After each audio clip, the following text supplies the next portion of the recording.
Good day! I greet you in the precious name of Jesus Christ. The Bible says in 1 Samuel 17, verse 45, David said to the Philistine, "You come against me with sword and spear and javelin, but I come against you in the name of the Lord Almighty, the God of the armies of Israel, whom you have defied."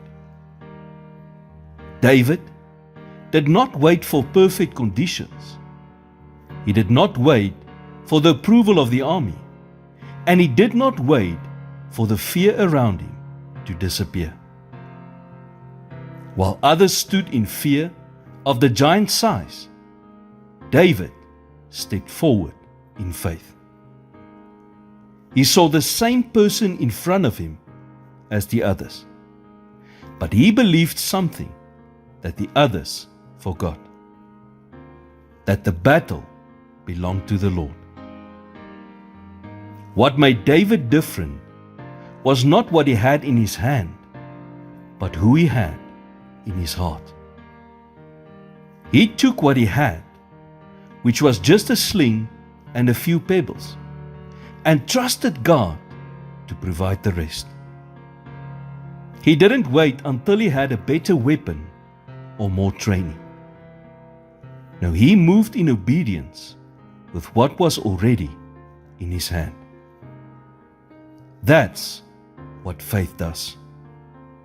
Faith steps first and trusts God to finish what obedience begins.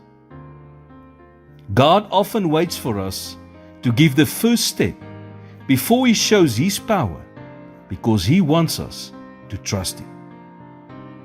The giants do not fall while we stand still. Faith is not passive. It is active obedience. So many people wait to feel ready or for the fear to leave first. But David reminds us that when you surrender what God has placed in your hand in faith, it is enough. The question is not whether God is able. The question is, will you take the first step? Lord, give me the courage that David had to confront what others fear and to trust you with what I have. Help me to step forward in faith, even when I don't see the full plan. Teach me not to wait for perfect conditions, but to obey you in the moment. In Jesus' name I pray. Amen.